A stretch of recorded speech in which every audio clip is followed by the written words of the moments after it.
નમસ્કાર દર્શક મિત્રો, અતિથિમાં ફરી એકવાર આપનું સ્વાગત છે. દર્શક મિત્રો, અતિથિ કાર્યક્રમ એટલે એવો કાર્યક્રમ કે જે કાર્યક્રમમાં વિશિષ્ટ વ્યક્તિત્વ સાથે આપની મુલાકાત કરાવીએ છીએ.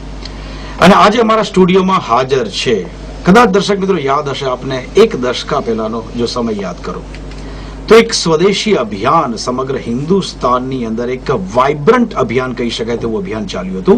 અને જેના કારણે હિન્દુસ્તાનીઓ સ્વદેશી તરફથી જે ક્યાંક વળી ગયા હતા વિદેશી વસ્તુઓ તરફ, તેને પાછો લાવવાનો એક પ્રયત્ન કર્યો હતો, જે કહી શકાય કે મહાયજ્ઞ કર્યો હતો, જેમણે राजीव दीक्षित जी. राजीव जी हमारे साथ स्टूडियो में आ जाओ. राजीव जी आपका स्वागत है.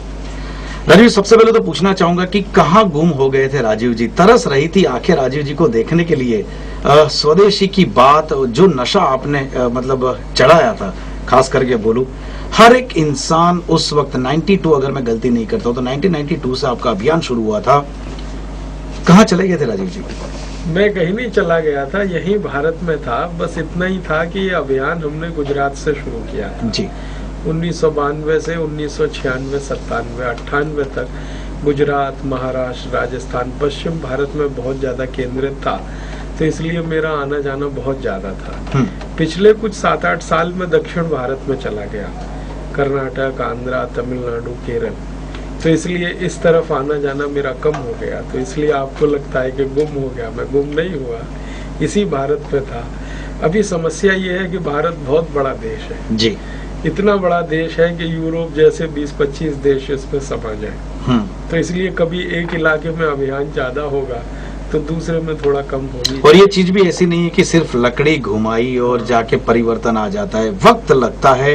ग्राउंड नेटवर्क भी इतना बहुत जरूरी होती है, क्योंकि इतने सालों से जो कहीं ना कहीं स्तर जमा हुआ है, विदेशी अटैक, आक्रमण जो हुआ था, विदेशी चीजों का, विदेशी संस्कृति का, सडनली 1-2 सेकंड में तो चेंज नहीं हो सका, 1-2 वीक में भी चेंज नहीं हो सकता. क्या बेसिक फंडा, अगेन लोगों को मैं याद दिलाना चाहूंगा. दर्शक મિત્રો, आपने बताવી દઉં કે ખાસ કરીને અત્યારની જનરેશન છે, આ 17-18 યર્સના આ યુથને કદાચ ખ્યાલ નહીં હોય કે 92 to 96 જે પ્રમાણે અભિયાન ચલાવ્યું હતું, તેની અંદર રાજીવજીએ બિલકુલ એક ક્રાંતિ કરી હતી. અને ઘણા બધા લોકોએ એમનું વક્તવ્ય સાંભળ્યા બાદ અને લોજિકલ જેમણે આર્ગ્યુમેન્ટ કર્યા હતા, તેના બાદ ઘણા બધા લોકોએ વિદેશી વસ્તુઓનો ત્યાગ કર્યો હતો. अगेन मैं बात पे आता हूँ कि क्या फंडामेंटल जो खास करके आपके जो आर्ग्यूमेंट्स थे, क्या थे बेसिक? हमारा सबसे बड़ा आर्ग्यूमेंट ये है कि आजादी मिलने के बाद इस देश में अंग्रेजी, अंग्रेजियत और विदेशी के प्रति मोह क्यों होना चाहिए. आजादी के पहले हम अंग्रेजियत में फंसे हुए थे, ठीक है.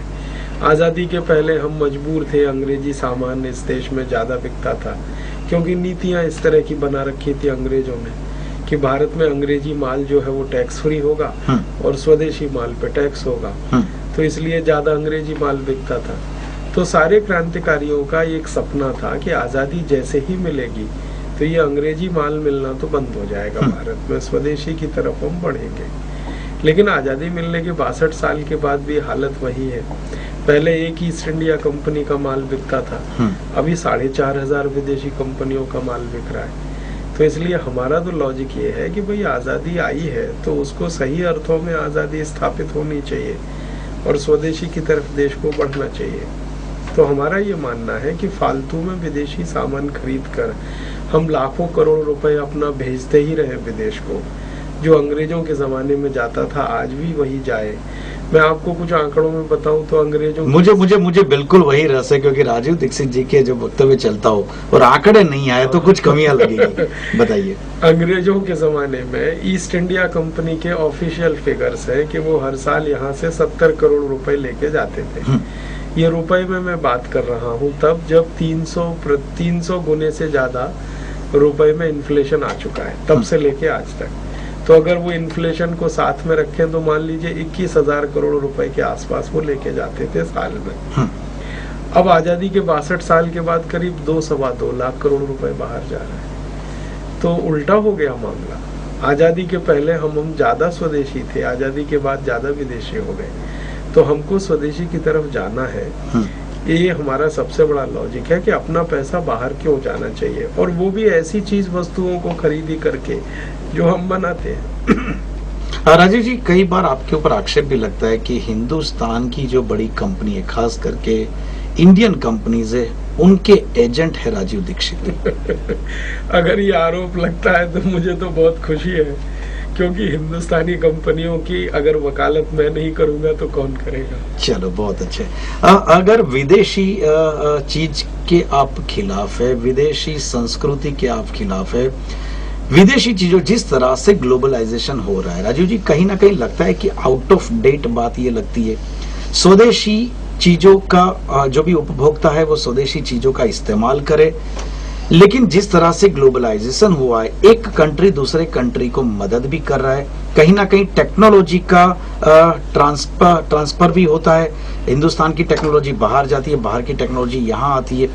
क्या आपको लगता है कि ये बेसिक फंडामेंटल कहीं गलती है? एक जमाने में ये लॉजिक सही था, जिस तरह से आज ग्लोबलाइजेशन इतनी मतलब इतना बड़ा ब्रॉड वे में अगर फैल रहा है, उस वक्त कहीं ना कहीं हमको ये बिल्कुल ये हमारी जो टिपिकल डिमांड है सिर्फ स्वदेशी, उसमें कहीं कॉम्प्रोमाइज करना चाहिए? Do you feel that? नहीं, मेरा ऐसा मानना है कि ग्लोबलाइजेशन के समय में भी स्वदेशी की बहुत जरूरत है। मैं आपको एक ताजा उदाहरण देता हूँ। अमेरिका की अर्थव्यवस्था पूरी तरह से ध्वस्त हो चुकी है इसी ग्लोबलाइजेशन के कारण, और यूरोप की अर्थव्यवस्था भी ध्वस्त हो चुकी है। यूरोप और अमेरिका में इतना बड़ा रिसेशन है जो 1930 के बाद कभी आया नहीं। अब तो वो रिसेशन ही नहीं है, वो डिप्रेशन में कन्वर्ट हो गया है। अब अमेरिका में जानते हैं क्या हो रहा है? स्वदेशी की बात हो रही है। बराक ओबामा जो राष्ट्रपति चुनकर आए हैं अमेरिका में, वो तो स्वदेशी के नारे पे चुन के आए हैं। उनका नारा पता है क्या है? Be American buy American. Europe के देशों में ये नारा चल पड़ा है, be French and buy French. France में चल रहा है, be German and buy German Germany में चल रहा है। डच लोग अपना इसी तरह का स्वदेशीकरण का काम कर रहे हैं। तो दुनिया के जो देश जो पहले ग्लोबलाइजेशन में चैंपियन माने जाते थे, अब उनको स्वदेशी की तरफ आना पड़ रहा है, क्योंकि उनकी अर्थव्यवस्था खत्म हो चुकी है। हम ये गलती ना करें ग्लोबलाइजेशन में अपनी अर्थव्यवस्था को खत्म करने का। और मेरा ये मानना है कि अगर अमेरिका में बी अमेरिकन बाई अमेरिकन चल रहा है, तो भारत में क्यों नहीं चलना चाहिए बी इंडियन बाई इंडियन?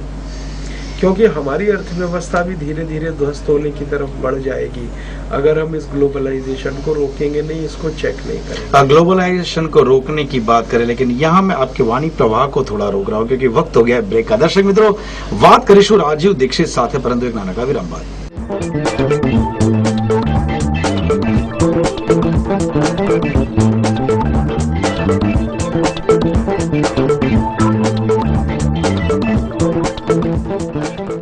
વિરામ બાદ ફરી એકવાર સ્વાગત છે આપનું કાર્યક્રમ અતિથિમાં। વાત કર્યા છે આપણે સ્વદેशी અભિયાનના પ્रणेता राजीव दीक्षित जी साथ। राजीव जी, ब्रेक से पहले आपने बताया कि पूरा वर्ल्ड, जैसे कि आपने बताया कि अमेरिका भी स्वदेशी अभियान की तरफ चल रहा है, फ्रांस भी स्वदेशी अभियान की तरफ चल रहा है, जर्मनी भी स्वदेशी अभियान, जिस तरह से मंदी का माहौल वर्ल्ड के सभी कंट्री को परेशान कर रहा है, कहीं ना कहीं आपको लगता है कि हिंदुस्तान की जनता का एक नेचर है बरसों से, अपनी खुद की जो चीज होती है या तो अपने लोगों के द्वारा बताई गई बात को सीधे उनके गले नहीं उतरती, लेकिन जब विदेशी पेक में आती है, अमेरिका ने स्वदेशी बात की तो हिंदुस्तान को करना चाहिए। आपको लगता है कि अमेरिका ने जब स्वदेशी का राग छेड़ा है, अभी हिंदुस्तानी इसी राग पे आलाप लगाएंगे? मुझे ये कहते हुए अफसोस है कि भारत में कई बार ऐसा होता है, क्योंकि राजीव जी की बात मानी नहीं मानी, लेकिन ओबामा ने कहा तो अभी माननी पड़ेगी। अभी नहीं, मैं आपको एक गंभीर बात कहना चाहता हूँ कि जैसे ही बराक ओबामा ने स्वदेशी की बात कहना शुरू किया और पूरी अर्थव्यवस्था का इंटरनलाइजेशन करने की बात की, स्वदेशीकरण, हमारे देश के प्लानिंग कमीशन के डिप्टी चेयरमैन ने कहना शुरू कर दिया, मोंटेक सिंह अहलूवालिया ने। मोंटेक सिंह अहलूवालिया ने अभी थोड़े दिन पहले स्टेटमेंट किया, जो हमारे यहाँ प्लानिंग कमीशन में डिप्टी चेयरमैन है, कि भारत को भी अब स्वदेशी के रास्ते पे ही चलना पड़ेगा। और ये वही व्यक्ति है जिनके बारे में मैं आपसे बताऊं, 1991 में इन्होंने कहा था कि राजीव दीक्षित जैसे लोग गद्दार हैं जो स्वदेशी की बात करते हैं। अच्छा, उनका स्टेटमेंट बदल गया? हाँ। अब 1991 में मोंटेक सिंह अहलूवालिया ग्लोबलाइजेशन के बहुत बड़े चैंपियन थे इस देश में। अब 2009 में कह रहे हैं कि भारत को भी स्वदेशी के रास्ते पे चलना पड़ेगा। इतना बड़ा परिवर्तन इनमें कैसे आ गया? वो बड़ा कारण है बराक ओबामा। वो जो आप कह रहे हैं ना, जब विदेश में होता है तो यहाँ भी लोगों के थोड़े से दिमाग बदलते हैं, तो ये एक कारण है, ये शायद हमारे देश में पढ़े लिखे वर्ग का एक बड़ा खराब है। लेकिन राजीव जी, जिस तरह से आक्रमण रहा है, क्या लगता है कि this is easy to change? पूरी सोसाइटी का एक थॉट प्रोसेस चेंज करना। और मुझे मालूम है कि 92 से आपने जो अभियान शुरू किया था, मैं अगेन बोलता हूँ कि क्रांति की शुरुआत आपने की थी, कितनी सफलता मिली और क्या आप सेटिस्फाइड है आपने जो भी प्रयास था उससे? पूरा सेटिस्फाइड तो नहीं हूँ, लेकिन फिर भी थोड़ा आंशिक रूप में तो हूँ ही। हमें जो सफलता मिली है, अगर हम प्रतिशत पे बात करें तो 20 से 25% हमें सफलता मिली। राजीव जी, अगेन मैं आंकड़ों पे आ जाता हूँ। जिस तरह से विदेशी चीजों का आप 92 में जब आपने अभियान शुरू किया था, मुझे मालूम है कि आपने टारगेट बनाया था सॉफ्ट ड्रिंक बनाने वाली कंपनी को, स्पेसिफिक आप फिगर्स देते थे। क्या ये सही में लॉजिकली फिगर एग्जैक्ट क्या है, कितना नुकसान हो रहा है इस कंट्री को? देखिए, सीधा सा है, हमने जो सॉफ्ट ड्रिंक बनाने वाली कंपनियां हैं उनकी बैलेंस शीट इकट्ठी की है पिछले 20-1 साल की। जब से वो भारत में आए हैं तब से हमने उनकी बैलेंस शीट इकट्ठी की है। उससे पता चलता है कि एक बोतल वो 70 पैसे में बनाते हैं और बाजार में आराम से 12 रुपए की बिक जाती है। और पानी जो है वो हिंदुस्तान का है, वो अमेरिका से नहीं आता, यहीं का पानी है। अमेरिका से वो एक कंसंट्रेट लेके आते हैं जो पानी में मिला के हमको दे देते हैं। उस कंसंट्रेट में कुछ केमिकल्स हैं, सोडियम मोनोग्लूटामेट है, पोटेशियम सॉर्बेट है, कई बार ब्रोमिनेटेड वेजिटेबल ऑयल मिला है, फिर मिथाइल आइसोसाइनेट जैसी चीज़ें जो बहुत ही गंभीर मानी जाती हैं, बहुत सीरियस हैं। ऐसी कई खराब चीज़ें जो हमारे शरीर को नपुंसक बना सकती हैं, कैंसर का शिकार बना सकती हैं, वो उनमें मिले हैं। हमारे देश की 2 बड़ी प्रयोगशालाओं ने जांच किया तो पता चला कि हिंदुस्तान की सॉफ्ट ड्रिंक बनाने वाली 2 बड़ी अमेरिकन कंपनियों के सभी ब्रांड में खतरनाक स्तर तक पेस्टिसाइड मिला है। टॉक्सिक जो टॉक्सिन्स हैं जो हमारे शरीर को खत्म कर दें, वो भी मिले हैं। अच्छा, उन्हीं कंपनियों के हमने यूरोपियन ब्रांड मंगाए, अमेरिकन ब्रांड मंगाए, तो वहाँ पर बहुत सेफ है। वहाँ का जो पीएच लेवल है सॉफ्ट ड्रिंक का, अमेरिका का, वो करीब करीब आप समझ लो 6.5 के आसपास है, 6.5, 6.8। और हिंदुस्तान में जो पीएच लेवल है वो 2.4 है। अब 2.4 पीएच तो एसिड का होता है, जो हम टॉयलेट साफ करने के लिए एसिड इस्तेमाल करते हैं उसका पीएच 2.4 होता है, और यहाँ पेप्सी कोक का पीएच 2.4 है। तो ये जो गंभीर बात है, इसके लिए हमने सुप्रीम कोर्ट तक लड़ाई लड़ी है। राजीव जी को इतने ठोस सबूत देने के बावजूद भी राजीव दीक्षित को नेशनल लेवल की चैनल नहीं बुलाती है बात करने। कहीं लगता है उनको, आपको लगता है कि उनको डर है कि ऐसी बड़ी बड़ी कंपनियां उनका एड बजट कम कर दे या रोक दे? हाँ, ये तो बिल्कुल स्पष्ट है, क्योंकि मुझे राष्ट्रीय चैनल वाले बात करते हैं, वो मिलते हैं, बात करते हैं, उनसे चर्चाएं होती हैं। वो कहते हैं मुझसे कि राजीव भाई, आपकी बातें तो सब सही है, लेकिन हम दिखा नहीं सकते। मैं पूछता हूँ भाई क्या प्रॉब्लम क्या, जब तुम्हें लगता है कि बातें सही? वो कहते हैं कि आप जितनी कठोर भाषा में बोलते हैं और सीधे जो अटैक करते हैं मल्टीनेशनल पे, हमारा तो बड़ा बजट उन्हीं के हिस्से का है। तो इसलिए छोटे जो चैनल हैं या लोकल चैनल हैं जो ज्यादा विदेशी कंपनियों के एडवर्टीजमेंट पे निर्भर नहीं है, आधारित नहीं है, वो लोग बुलाते हैं, बात करते हैं खुलकर। ओवरऑल अगर इकोनॉमी की बात करें, हिंदुस्तान का जो इकोनॉमी है उसके ऊपर विदेशी कंपनियों का कितना होल्ड रहेगा और कितना पैसा, कितनी पूंजी हमारी विदेशों में विदेशी कंपनियां ले जाती हैं? हमारे देश में एक सेक्टर है जिसको FMCG सेक्टर कहते हैं, फास्ट मूविंग कंज्यूमर गुड्स जिसको कहते हैं, घरेलू सामान। इसमें तो सबसे ज्यादा विदेशियों का पूरा कब्जा हो गया है। बाकी कुछ सेक्टर है जिसमें ज्यादा विदेशी कंपनी नहीं आ पाई है, जैसे सीमेंट इंडस्ट्री है जी, स्टील इंडस्ट्री है, जो हमारी मेगा इंडस्ट्रीज हैं, बड़ी इंडस्ट्रीज है, उसमें तो इतना दखल नहीं है। मोटर कार की इंडस्ट्री में थोड़ा विदेशी कंपनियों का दखल हुआ है, लेकिन सबसे ज्यादा दखल हुआ है हमारे देश के कंज्यूमर आइटम्स में, क्योंकि इनको बनाने का खर्चा बहुत कम आता है।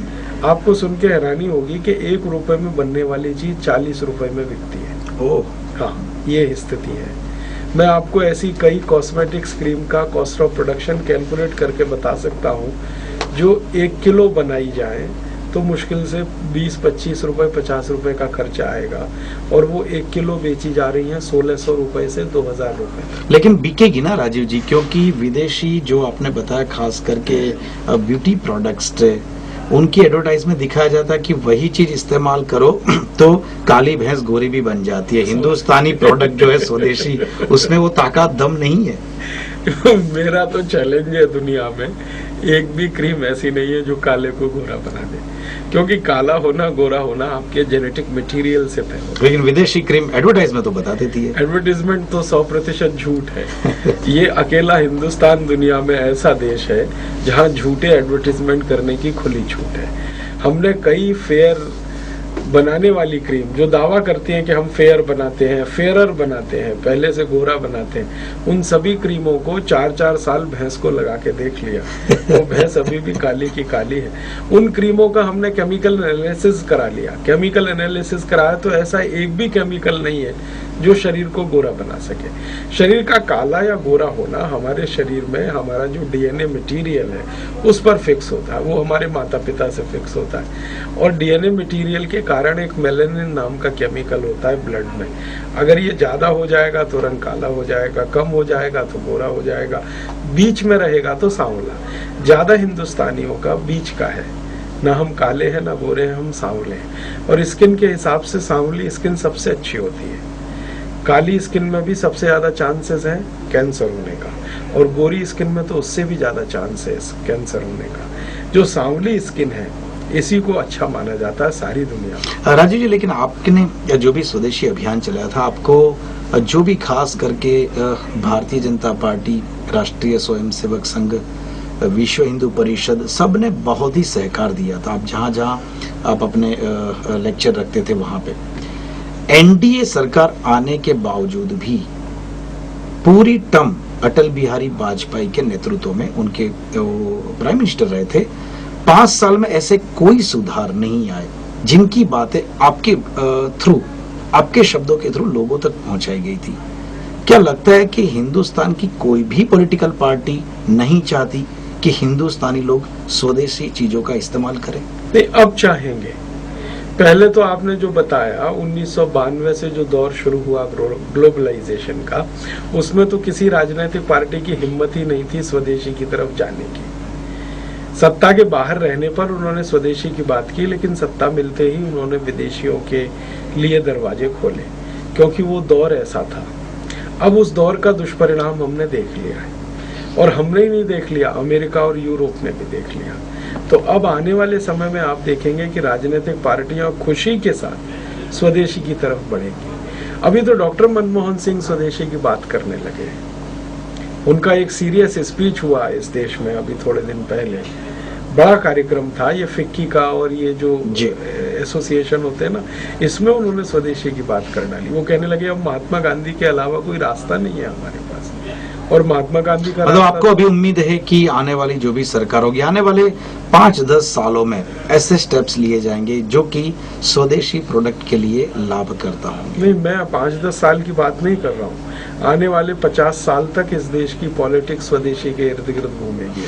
ठीक है, thank you very much Rajeev ji. અહીંયા અગેન यहाँ मैं रुकूंगा। दर्शक મિત્રો, ફરી એકવાર સમય થયો છે નાનકડા વિરામનો। વિરામ બાદ ફરી એકવાર સ્વાગત છે આપનું કાર્યક્રમ અતિથિમાં। વાત કર્યા છે આપણે राजीव दीक्षित जी साथ। राजीव जी, ब्रेक से पहले आपने बताया कि आने वाले 50 साल तक आपको उम्मीद है कि स्वदेशी अभियान जो भी सरकार आएगी उसको चलाना पड़ेगा, कंसेप्ट उनको लेना ही पड़ेगा, एक्सेप्ट करना पड़ेगा। राजीव जी, एक तीखा सवाल है मेरा कि जिस तरह से आपने स्वदेशी अभियान चलाया था, 92 से 96 तक फुल फ्लेज में चला था, कहीं ना कहीं स्वदेशी प्रोडक्ट के लिए बनाया गया अभियान, राजीव जी का प्रोडक्ट के बारे में जो अभियान था, उनको धीरे धीरे धीरे ऐसा ट्विस्ट किया गया कि विदेशी महिला का स्वीकार न किया जाए, ऐसा भी। तो कहीं टारगेट सोनिया गांधी पे तो नहीं था उस जमाने में? बिल्कुल नहीं। हमारा टारगेट कभी भी व्यक्ति विशेष पे नहीं रहा, हमारा टारगेट है विचार का। सोनिया गांधी जी हमारे अभियान में कहीं केंद्र में नहीं है। वहां पे कोई भी बैठे, सोनिया गांधी बैठे, मनमोहन सिंह बैठे, अडवाणी जी बैठे, या कोई भी बैठे, हमारे लिए वो कोई महत्व का नहीं है। हमारे लिए विचार महत्व का है, कार्य महत्व का है। जो आपने थोड़ी देर कहा ना, पहले कहा ना 50 साल स्वदेशी ही केंद्र रहेगा। मुझे उम्मीद नहीं है, मुझे विश्वास है, क्योंकि इसके अलावा रास्ता नहीं है हमारे पास। हमारे पास रास्ता क्यों नहीं है? आजादी के 62 साल में हमने 2 बड़े एक्सपेरिमेंट किए। एक एक्सपेरिमेंट किया जो नेहरू जी का मॉडल माना जाता है। वो एक्सपेरिमेंट था कि सोवियत संघ और उनकी नकल करके, जैसी उनके यहाँ सर्वमुख्तियार शाही, अगर मैं गुजराती शब्द इस्तेमाल करूं तो जैसी उनके यहाँ सर्वमुख्तियार शाही का सारा सिस्टम है, वो हमने यहाँ लाया और वो पूरी तरह से फेल हो गया। अब उस सिस्टम को करेक्ट करने के लिए हम ग्लोबलाइजेशन की तरफ बढ़ गए 92 से। अब ग्लोबलाइजेशन 2009 में आके फेल कर गया। तो दोनों ही सिस्टम हमने देख लिए कर गए, एक एक्सट्रीम लेफ्ट और एक एक्सट्रीम राइट। एक हमने पूंजीवाद का सारा करके देख लिया ग्लोबलाइजेशन में, वो फेल हुआ, और वो समाजवाद का नेहरू जी का फेल हुआ। इसलिए अब तो कोई रास्ता ही नहीं है हमारे पास। तीसरा और आखिरी विकल्प एक ही बचा है, वो गांधीवाद का है। उसी की तरफ बढ़ना पड़ेगा और उसी की तरफ बढ़ते हुए हम समस्याएं हल करते हैं। राजीव जी, टेक्नोलॉजी के बारे में बात करें तो कहीं ना कहीं लगता है कि बिल्कुल 100% स्वदेशी अभियान को कोई कंट्री लेके नहीं चल सकता। कहीं ना कहीं जिस तरह से साइंटिफिकली अगर तुमको सपोर्ट चाहिए, कोई नई खोज हुई है, उसके लिए आपको विदेशी किसी अगर जो भी इनोवेशन हुआ है उसकी टेक्नोलॉजी की जरूरत पड़ेगी। सिर्फ आइडियोलॉजिकल बात करने से मेरे हिसाब से बात नहीं चलेगी, क्योंकि अगर हमें हिंदुस्तान में अगर कोई भी न्यूक्लियर टेस्ट भी करना है, कहीं हमें बाहर से लेना पड़ेगा, कोई टेक्नोलॉजी का इस्तेमाल करना पड़ेगा। अगर स्पेस शटल है 100% स्वदेशी बनाने में शायद टाइम लगेगा। मैं एक बेस्ट एग्जांपल देता हूं, जिस तरह से फार्मास्यूटिकल्स कंपनी में फार्मास्यूटिकल जो फील्ड है पूरा, उसमें बहुत सारा ग्रोथ हिंदुस्तान ने किया है। लेकिन आज की तारीख में भी फार्मा में जो भी रिसर्च करने वाले स्टूडेंट है, उनके लिए यहाँ उस टाइप की यूनिवर्सिटी नहीं है। उनको अच्छा पढ़ने के लिए उनको विदेश में जाना ही पड़ेगा। क्यों? बेसिक मूलभूत स्तर से चेंजेस किया जाए कि जहां से जो थॉट है, रिसर्च एंड डेवलपमेंट में काम करने वाले जो भी स्टूडेंट है, उनको सब चीज हिंदुस्तान में। तो शिक्षा की बात कर रहा हूं, शिक्षा में कहीं सुधार की जरूरत, क्योंकि स्वदेशी जो लास्ट गोल है हमारा, शुरू होता है शिक्षा से। आने वाले दिनों में जो भी टेक्नोलॉजी हमें बनानी है, इनोवेशन करना है, उसके लिए शिक्षा जरूरी है। बेसिक कहीं नींव में शिक्षा में सुधार की जरूरत है, बहुत जरूरत है। मैं आपको 2 बातें कहना चाहता हूँ। पहली बात ये कहना चाहता हूँ कि जो टेक्नोलॉजी है वो दुनिया में कोई किसी को नहीं देता। मैं आपको जानकारी दूँ, हर एक देश को अपनी टेक्नोलॉजी खुद बनानी पड़ती है। जैसे सैटेलाइट बनाने के लिए हमको किसी ने टेक्नोलॉजी नहीं दी, हमने खुद बनाया। रॉकेट लॉन्चर्स के लिए हमें किसी ने टेक्नोलॉजी नहीं दी, हमने खुद बनाया। सुपर कंप्यूटर के लिए हमको दुनिया के किसी देश ने टेक्नोलॉजी नहीं दी, हमने खुद बनाया। माने जो भी टेक्नोलॉजी है जिसको हाईटेक कहते हैं, वो हर एक देश को अपनी खुद बनानी पड़ती है। दूसरा कोई देश किसी को नहीं देता है। शिक्षा में सुधार की बात, शिक्षा में सुधार ये करना पड़ेगा कि हम हमारी टेक्नोलॉजी जो अब तक हमने बनाई है 62 साल में, इसको लगातार इम्प्रूव करते रहें। उसके लिए R&D के सेंटर्स हमें बड़े एजुकेशनल इंस्टीट्यूशंस में खोलने पड़ेंगे।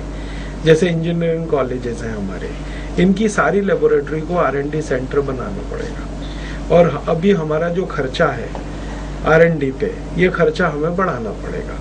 बहुत अफसोस है कि हिंदुस्तान के कुल GDP का 1% से भी बहुत कम हिस्सा। जितने बड़े बड़े नेता आपको समर्थन भी देते हैं, आपकी जो भी वक्तव्य होता है, आपकी बात को कहीं ना कहीं सच भी मानते और मानते कि आइडियल है। राजीव दीक्षित बिल्कुल सही कह रहे, लेकिन वही नेता के पाँव में नाइकी के जूते होते हैं। तो बातें करना बहुत आसान होता है। शायद हो सकता है कि राजीव दीक्षित पे हम भरोसा करते कि वो एक भी चीज विदेशी का इस्तेमाल नहीं करते होंगे, लेकिन उनके सामने जो हजारों लोग बैठे, या तो उनके जो फॉलोअर कहते हैं अपने आप को, वो लोग सिर्फ सुनने आते, बातें करते आपके साथ, लेकिन जब अपनी ऑफिस में जाते हैं तो वही विदेशी चीजों का इस्तेमाल। ये अफसोस की बात है कि अगर कोई स्वदेशी की बात करे और नाइकी के जूते पहने, मेरी कोशिश ये है कि हर व्यक्ति कोशिश करे अपने जीवन में ज्यादा से ज्यादा स्वदेशी होने की।